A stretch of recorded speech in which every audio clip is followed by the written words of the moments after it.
India వస్తే తిరిగి వెళ్తామో లేదో ట్రంప్ వీసా నిబంధనలతో రాలేకపోయినటువంటి కాబోయే జంట అమెరికాలో పెళ్లి బాపట్ల లగ్నపత్రిక వేడుక వీడియో కాన్ఫరెన్స్ ద్వారా వీక్షించిన కాబోయే దంపతులు అమెరికా అధ్యక్షుడు ట్రంప్ నిబంధనలకు భయపడి స్వదేశానికి రాలేకపోయిన వధువరులు బాపట్ల జరిగిన లగ్నపత్రిక మహోత్సవాన్ని అమెరికా నుంచే వీడియో కాన్ఫరెన్స్ ద్వారా తిలకించి సరిపెట్టుకున్నారు. బాపట్లకు చెందినటువంటి ప్రముఖ వ్యాపారి తటవర్తి సుబ్రహ్మణ్య గుప్తా కుమారుడు తటవర్తి నిషిత్ మహంత్ రాంబొట్లపాలనికి చెందిన గుడివాడ మోహన్ రావు కుమార్తె మాధురికి వివాహం నిశ్చయమైంది. నిషిత్ డల్లాస్లో సాఫ్ట్వేర్ ఇంజనీర్గా పనిచేస్తున్న మాధురి అదే ప్రాంతంలో ఎయిర్లైన్స్లో పనిచేస్తున్నారు.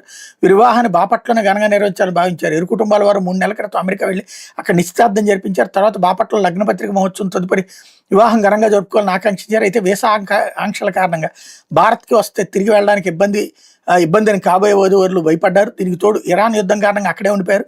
గురువారం బాపట్లోని కళ్యాణ మండపంలో ఇరువు తల్లిదండ్రులతో లగ్నపత్రిక మహోత్సవాన్ని ఘనంగా జరిపారు. కాబోయే దంపతులు అక్కడి నుంచే వీక్షించారు. ఎమ్మెల్యే వేగేష్ నరేంద్ర వర్మ తదితర నాయకులు, బంధువులు, స్నేహితులు వాళ్ళకి వీడియో కాన్ఫరెన్స్ ద్వారా శుభాకాంక్షలు తెలిపారన్నటువంటి వార్తని హైలైట్ చేశారు.